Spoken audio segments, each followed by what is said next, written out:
What's going on, everyone? My name is Nicholas Merton here at DataDash, and today is May 31st of 2022. Well, folks, I hope you all are having a fantastic day wherever you are, and in today's video, I want to spend some time to not only talk about the 7.6% uptick that we saw in Bitcoin's price here just over the last 24 hours after we made a video talking about the imminent rebound we should be seeing, but on top of that as well, talk about why price is manifesting like it is and how it could be a signal of a short-term, if not long-term rebound in crypto valuations. We've got lots of things to dive into in today's video, as well as a sponsored review of Integral Size, a leading DeFi protocol for large-scale swaps.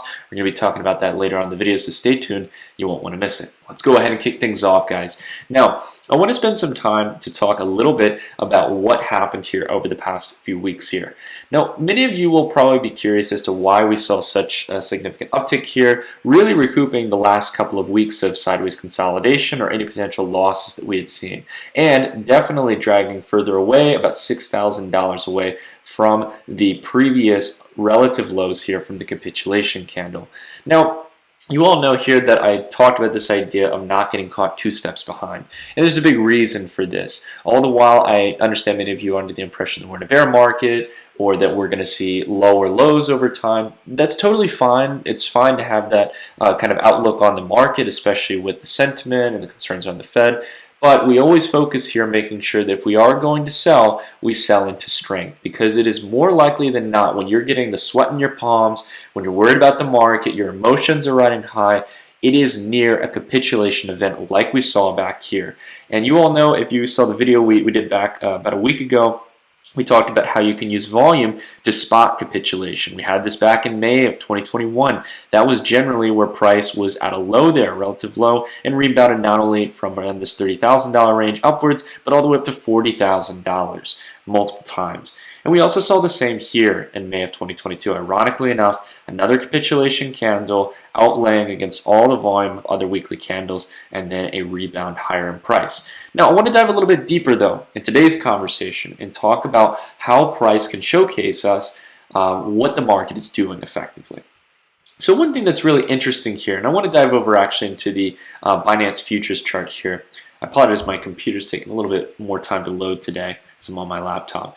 But I want to go ahead and focus on volume profiles and price action, and what it can showcase us is happening really behind the scenes. I want to take a look here at really the last few trading days. You might notice here that we had this kind of lower retest of the consolidation range, generally between here at 31,000 and down here towards around 28,500. The price has been generally just kind of pushing sideways here. But a lot of people were very concerned here as we had these three candles where it seemed momentum was picking up to the downside. Volume was picking up as well on the sell side. Not as much as what we saw back here during the capitulation candle, but it was picking up for sure. And we came down here to this support range here. After multiple days of red volume that appears to be mainly sell side pressures, prices going down, we notice here the price never really got back to the capitulative lows. And in fact, afterwards, off even much thinner volume here, price was able to recoup most of those losses in a matter of 2 days, and then afterwards have an explosive 7.6% move with about the same daily volume as any of these given sell side days. So why did we see such a big price difference to the upside for Bitcoin when buyers came in versus when sellers were coming in at around the same volume?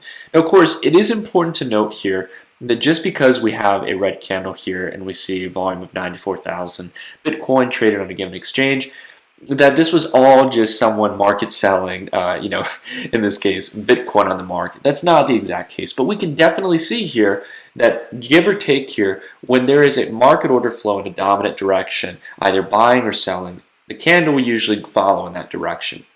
But we notice here that there's a big divergence between those sell side days and the buy side day. Why is that? The biggest reason has to do with the order book, the bids and the asks providing support. While there was a lot of market order flow, a lot of secondary capitulation here, a lot of people worried that we were going to roll back over here, taking profits or taking losses and materializing them and closing out of their positions, there were buyers coming in with big bids on the order book. They were scooping up those positions. And this is, again, as we talked about back a couple of videos ago, typical Wyckoff, in this case, distribution or accumulation, I apologize, Wyckoff accumulation, where they kind of get you to be fearful on your positions, and they fill in the bids in the order book, and then of course the market order flow takes over, and we can see here that this was simply a farce. It was a short-term fearful play on retail participants. And you can see that here with needing just about the same amount of market order flow leading up higher, because there aren't many asks on the order book as there are bids. And this means that if the same amount of market order flow is going to come in as there was on the sell side, then in this case price is going to accelerate higher. And that's how you can get these kind of candles that completely make up for weeks of sideways consolidation or losses in price. And now it looks like we've got a chance to be able to come up here and really retest for price to come up towards this upper band here, right around $36,000, which was kind of this range here where we saw support 2 times in the past. We saw resistance back here, so it's going to be another important range to watch for. And I think it's where we could see price tick up to the upside. Now, another important thing here to bear in mind as to why we believe we could come up to this $36,000 range here in the short term as a minimal target to shoot for here over the coming week or so is because of the fact that the market is overly short than it usually is. Now, I know a lot of people, again, were calling for 20K and all these price levels, and again, I'm not even here to say that you're absolutely wrong on that. What I do want to signify, though, is that people get on the assumption that it's going to happen overnight, and that during these capitulation events, that's just going to get worse and worse and worse, when in reality, that's just not how it plays out. It takes time for these declines to go on. Even if you think we're in a bear market, it's exactly what happened here back during 2018. We had many rebounds here afterwards that it took a long period of time in order to get back to those lows. So I want to emphasize here that we are likely, as we talked about the other day, oversold and expecting some moves higher. And the thing that's going to really supply the pressure here to the upside is going to be short squeezes. It's going to be people getting liquidated who are short the market. Now we can see here when we take a look at the derivatives data that we have, back here during the sell-off, this golden line here is Bitcoin's price. We can see that long liquidations were heavily outpacing short liquidations. People were over leveraged. They were trading with too much margin in the market, and then they started to get knocked out of their positions, right? But afterwards, we had a period of time where there's cool down here, where there's a neutralization here, really consistency between long and short liquidations for the most part, right? Some days where shorts are outweighing the longs, some days where longs are outweighing the shorts, whatever it might be, right? Generally a neutral trend after the longs really took the pain. But now, yesterday, we saw a major divergence here. Over 6 times as much short positions getting liquidated than long positions. This is an important telltale sign that a trend reversal could be in. The more candles you see here where there are more shorts getting liquidated than longs is going to be a telltale sign that price is ready to reverse. It's ready to start moving higher here in the short term. And you'll get effectively what you got to the downside, which was in this case, capitulation candle, longs getting liquidated, people who were over leveraged betting that Bitcoin's price would go up. You are going to see the counter opposite here. You are going to see shorts getting squeezed as price is moving higher, being forced to buy back their original positions to cover themselves. And that adds to the additional buy-side pressure. This has happened time and time again over the past few years. And it's important to understand how much this plays a role both in derivatives markets, but also in the lending and borrowing platforms in the crypto space, borrowing additional crypto to speculate on these positions. Now, another great way we can see this here as well is taking a look here at the Binance futures data. Now, one thing that I think is really important to keep an eye on from time to time, and it's just important to kind of note what ranges are important to watch here, is to take a look at the long to short ratio and take it to the daily time period here. Now, why is this important?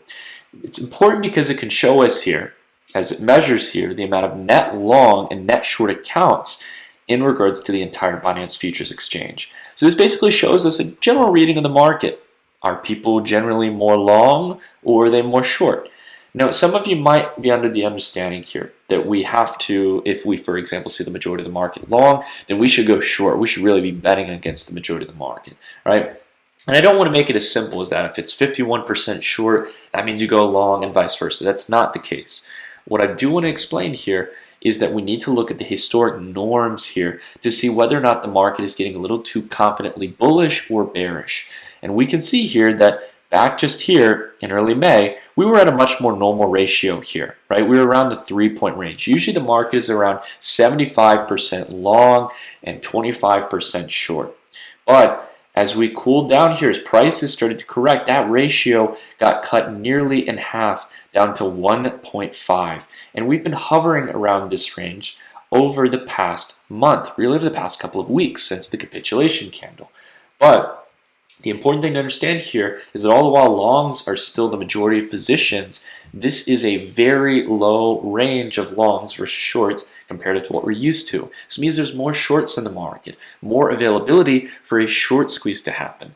And if we get enough market order flow here, if we get enough people not waiting to get their bids filled on the order book, and they're looking to buy within this general discount range on Bitcoin, this over more than 50% discount, or a 55% discount from the previous all-time highs, this could lead price to accelerate very, very quickly in the short term.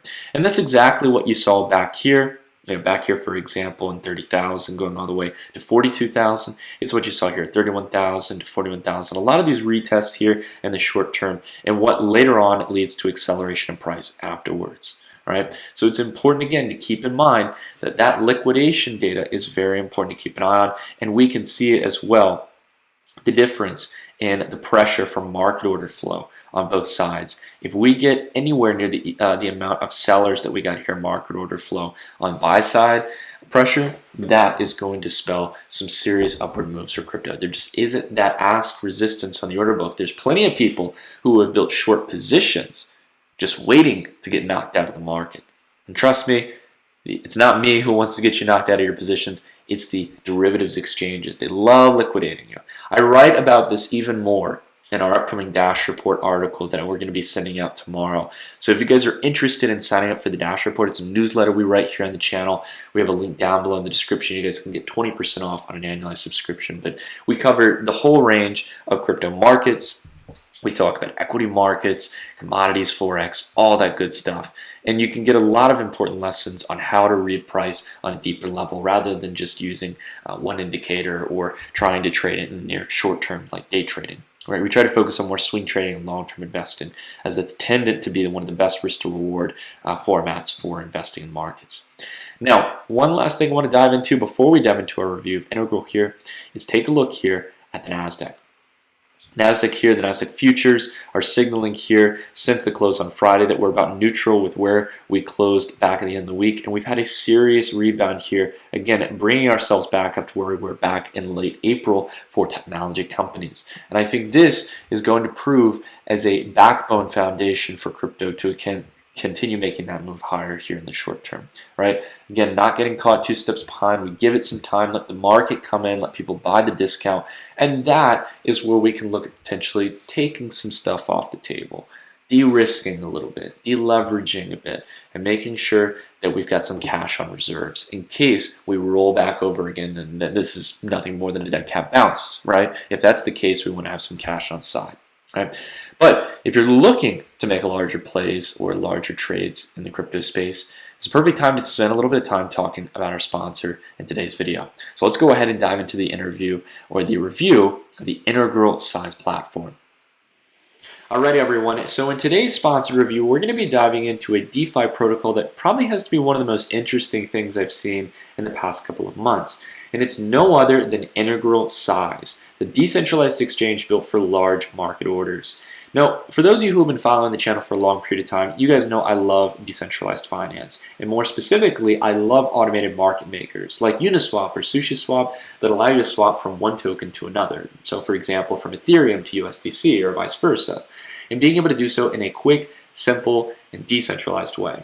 And all the while, AMMs like Uniswap are great, they do still come with their issues, predominantly price impact and impermanent loss. And we're going to be talking about today how Integral aims to solve amongst these key issues here, even offering the ability to have zero price impact and zero impermanent loss, utilizing a technology known as TWAP, or time-weighted average price. This is something that's been known about for a long period of time, but hasn't been truly implemented in the DeFi space like Size has when it comes to offering swaps that benefit from this technology. So let's go ahead and dive a little bit into this conversation here.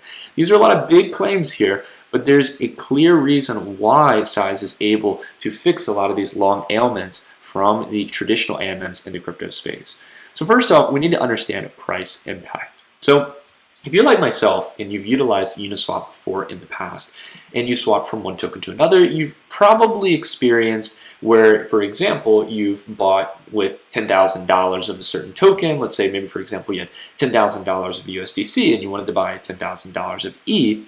You unfortunately, due to that market order, are probably going to get something around $9,950, so $9,950, some kind of impact from the previous $1,000 you put in.